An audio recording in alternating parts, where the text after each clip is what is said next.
So these are comedy principles I've learned from over a decade of writing comedy. Some of these things I've learned in books, and if I remember that book, I'll mention it in here. Some of these I've learned from classes, some of these I've learned from improv, some of these I just learned from experience. Some things I've learned from others. But let's just dive right in and go at them one by one. All right, number 1, always stay ahead of the audience. So this is really important. You never want the audience to predict the punchline or know what's going to happen in the future. If anything, you want to make them think one way and then go the other. If you look at I Love Lucy, they were so good at this. They would always make the audience think one way and then deceive them and go another way. Don't let the audience figure out the punchline. We often laugh out of surprise, so it's always best to stay ahead of the audience. Sometimes what I like to do is I'll give a friend some of the pages, like 10 pages, and then I'll ask them what they think will happen. You always want to stay ahead. Be specific. The best way to be original is to be specific. If your characters are talking in dialogue that's very general, the audience isn't going to grasp onto anything. If you have a character talk about soda pop, instead of just saying soda pop, say an actual brand of soda. It could be like Barks Root Beer or 7-Up or Sunkist. But saying Sunkist is way better than saying soda pop or orange soda pop. Whenever you can, be as specific as possible. Have a blue sky period. When you start brainstorming your idea and possibilities of your story, there are no bad ideas. The Office called this the blue sky period, where in the first 2 weeks of the writing room, all ideas were welcome. It didn't matter if they made sense or didn't make sense. I mean, who burns their foot on a George Foreman grill? Michael Scott does. And it probably came from that blue sky period. When you first start writing, there are no stupid ideas. Let any idea go anywhere and everywhere you want to, because especially in comedy, I'll show this later, but comedy defies logic. Don't worry about any rules in a blue sky period. Just have fun and then pick and choose the best ideas later. Brevity is the soul of wit. Shakespeare wrote this in Hamlet, and it is always true. A joke that has too many words isn't going to get a big laugh. But if you can take something and make it less wordy, the audience will laugh a lot faster. Whenever you can, take words out and have whatever you're doing have more brevity. Comedy defies logic. Comedy defies logic. Leave logic for math problems. It doesn't fit in comedy. There's a lot of stupid things I say when I'm with friends or with my wife, and they're not very logical, but I know they're going to laugh.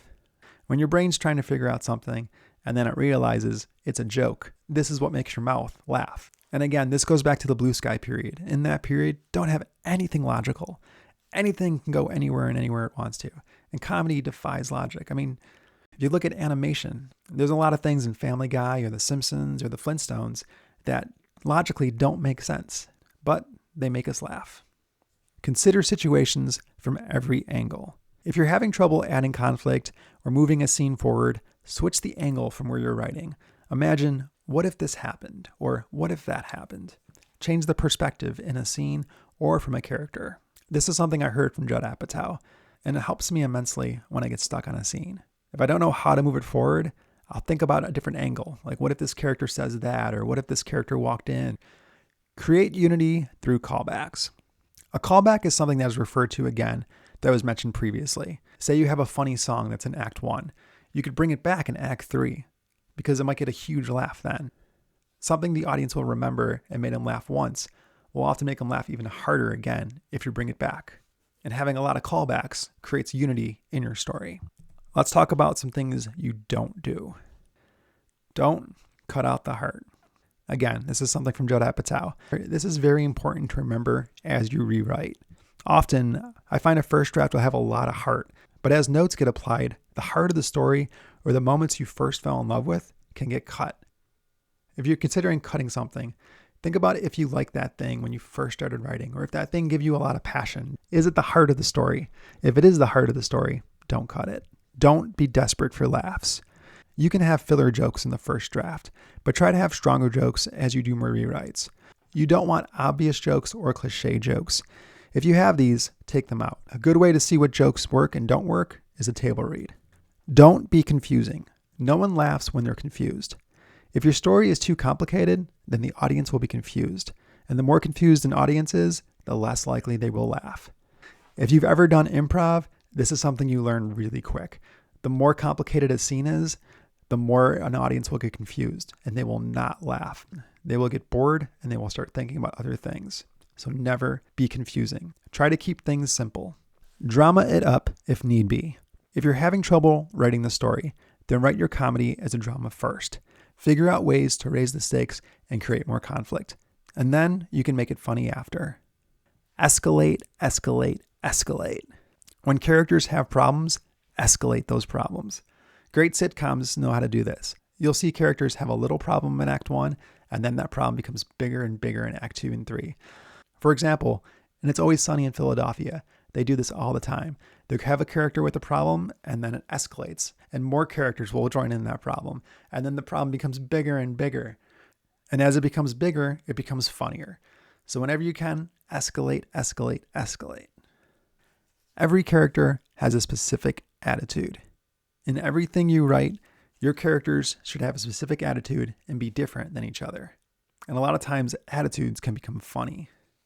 If you have a character that seems kind of boring, figure out what their attitude is. That doesn't necessarily mean that they're mad. They could be happy, because happy is an attitude. But you want to make sure every character has a different attitude, and it's specific. Exaggerate! All right, so humor comes from exaggeration. If you look at sitcom characters, they're just exaggerations of real people. This is something I learned from Elephant Bucks by Sheldon Bull. In the book, he says, imagine if someone butts in front of you in the supermarket. Are you going to make a big deal about it? Probably not. But would George Costanza or Lucy? Yes, they would. They'd make a scene. Humor comes from exaggeration. Have discipline. You have to be disciplined when you write and come up with jokes. If you wake up every morning and write some comedy, your brain will get better at it and it'll become faster and faster in writing jokes. But this only happens if you have discipline to do it every single day. If morning isn't good for you, make it night, but you want to have discipline. Things don't get done without discipline. Less is more. This goes along with brevity is the soul of wit. A character will say 5 words or less, and they are so much more powerful than having 15 words or 20 words that say the same thing. Also, having less things makes it more simple and less complicated. If you're writing a scene that's super long, figure out a way to cut some stuff, because less is more. Listen to the kid inside you. When writing comedy, listen to the kid inside you. Our sense of humor is mostly developed when we're kids, and that little kid inside of you doesn't listen to logic or know the rules of being an adult. So it's good to let that kid inside you loose when you're writing. The little kid inside of you probably has so many jokes and such a great sense of humor that the adult forgot about. Try to bring that kid inside of you back. KISS, KISS. KISS is an acronym for Keep It Super Simple, or Keep It Stupid Simple, or Keep It Simple, Stupid. This is something I first heard from Second City, but I've heard it from many other places too. This goes along with not confusing your audience. The more simple something is, especially a sketch or a scene or something short, the more your audience will understand what's happening. If you wrote something that's too complicated, add KISS to it. This is something I read in Stand Up Comedy, the book, and it's helped me so much. Position the payoff. This is something I read in Stand Up Comedy, the book, and it's helped me so much. Sometimes when a joke doesn't work, fixing it is just a matter of rearranging the words. When in doubt, try to put the funniest word last. The funniest word last will often pay off the most. In writing rooms, you'll hear the word button a lot. A button is the last line of a scene, and it's usually really funny. Remember, appreciation of any piece of humor decreases rapidly through repeated exposure. I read this in Comedy Writing Secrets by Mel Helitzer with Mark Schatz. This pretty much means the more you hear a joke, the less you're going to laugh. Think about it. The first time you hear a joke, you probably laugh the hardest. But if you hear that joke over and over and over again, you're not going to laugh the 3rd time, the 4th time, the 5th time. Another way to think about it is if you see a stand-up comedian. Say you go today to see Bill Burr, and he does the same set tomorrow. If you go again tomorrow, you're not going to laugh as hard as you did today. You might laugh, but you're not going to laugh as hard. But you have to remember, with comedy writing, if you write a joke and you think it's really funny when you first wrote it, it probably is still really funny. But the more you go over that joke, the more you got to analyze it and think, oh, it's not that funny. But it is. Just test it on someone else sometimes. I've seen a lot of writers mess up their scripts because they doubted themselves. And the first thing they wrote was super funny, but then they kept changing the jokes and it got less and less funny. They really should have stuck to what they had the first time. Have running gags. A running gag is when you have a character or a joke that comes around over and over and over again. David Letterman was great at this. He would often have a gag at the beginning of the show, and then he would keep bringing it up over and over and over again throughout the show. And because he's David Letterman, he knew how to make it funny every single time. In sitcoms, they often call these runners. Have rhythm. Rhythm is so important in comedy, and you want to incorporate rhythm into everything. Every line, every scene, every beat, every entrance, every exit can affect the rhythm. In your first drafts, don't worry too much about rhythm. Just get the story down, but you want to correct the rhythm as you rewrite. Sometimes a joke isn't as funny as it could be just because the rhythm is off. I'll often take a really funny line of dialogue and mess around with it. I'll put it towards the end of a scene or towards the beginning of a scene and play around with the rhythm until I find out what rhythm is the funniest. Riff ideas. Riffing is just brainstorming or spitballing ideas. It's usually with a friend, but you can riff by yourself if you want. But when you're riffing, you're usually just going back and forth. You're just bouncing ideas off someone. And this often helps find the funniest joke or the funniest setup or the funniest punchline.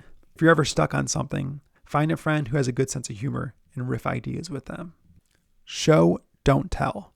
Comedy is funniest when we see it. A joke that's told can be really funny, but a joke that's told and seen is often double the funny. If you have a character that's talking about something funny, see if there's a way you can show it. Syllables are important. This goes along with rhythm. The emphasis of a single syllable can make or break a line in a joke. Syllables matter in every joke. If you have an extra syllable somewhere in a sentence, it can often knock the rhythm off, and that joke won't land correctly. Play around with syllables and play around with words. Maybe you have to replace a word with another word that's funnier. Take chances and be bold. Comedy is all about taking chances. Sometimes you'll say a joke and it'll completely bomb, but that's a chance you took. Sometimes I'll say a joke that I don't think will be that funny, but then other people find it hilarious. And it's all about taking chances. You never know. Every joke is a chance. It could land, it could not land, but you're not going to know unless you take chances. To tell you a really quick story, when I was in college, I was in a writing class where every week we had to present 2 scenes. We would assign classmates as characters, and they would read the scene out loud. Well, one day I was up, and I was writing a movie about old people. I pitched it as Superbad with Senior Citizens. And at the time, this video called 2 Girls, 1 Cup just came out, and a lot of people were talking about it. And I decided to write a scene where the old people in my script discovered this video, and they were watching it in their retirement home. And I wrote the scene, and I thought it was pretty funny. But then the next day when I had to present, I got so nervous because I realized, oh my gosh, what if no one knows what this video is? What if people just think I'm like sick and demented or, what? I got scared to present because maybe it was too bold. But when the teacher called me, I passed the scripts around and had all my classmates read it. And it went phenomenal. They all thought it was really funny. I don't know if my teacher understood it, but it's okay. She could tell by their response that it was really funny. And that response got me a good grade. And it's all because I took chances and I was bold. Topical jokes will be really funny now, but they will be less funny with time. A topical joke is pretty much a pop culture joke. It's something that's really relevant right now. But in 2 years, I doubt people will remember it. Try to watch an episode of SNL from 25 years ago, and then watch an episode of SNL from today. Depending on how old you are, the SNL episode from 25 years ago, you're not going to get those jokes. And a lot of those jokes are not even funny anymore. For example, Dick Cheney. If you talked about Dick Cheney 20 years ago, it might have been really funny. You could come up with some really funny topical jokes about Dick Cheney. But today, kids probably don't even know who Dick Cheney is. You might not even know who Dick Cheney is, and that's fine. No one cares. But that's what I'm saying. Topical jokes. A joke about Dick Cheney 20 years ago is not going to work today because with time, it gets less and less funny. Whenever you can, try to make jokes that are just character-based or situations-based because those jokes will last for a really long time. They're evergreen jokes. If you watch Everybody Loves Raymond, in Phil Rosenthal's book, You're Lucky You're Funny, he says he wrote Everybody Loves Raymond not for CBS, but for TV Land. And they would never have pop culture jokes or jokes that dated the sitcom because he knew those jokes would not be funny 20 years from then. But jokes based on character are just as funny today as they were 20 years ago. Again, if you watch I Love Lucy, a lot of those jokes still work because they're not talking about things that took place in the 1950s. They're talking about families and relationships and jobs, things that still hold true today. Whenever you can, try to avoid topical jokes. Unless you're writing for The Daily Show or something like that, topical jokes will not last. Okay, last one, and this is one of my favorite ones. Again, this is from Judy Carter's stand-up comedy, The Book. A good setup seduces the audience into listening. A good punch forces them to react. This, again, is from stand-up comedy, The Book by Judy Carter. And this is one of my favorite principles, which is why I saved it for last. A good setup usually makes the audience laugh, and they don't even realize it's a setup. And a good punch will make them laugh even harder because, again, they don't know they were being set up. Whenever you can, make your setups and your punchlines super strong because you want to grab the audience and make them laugh and then never let them go.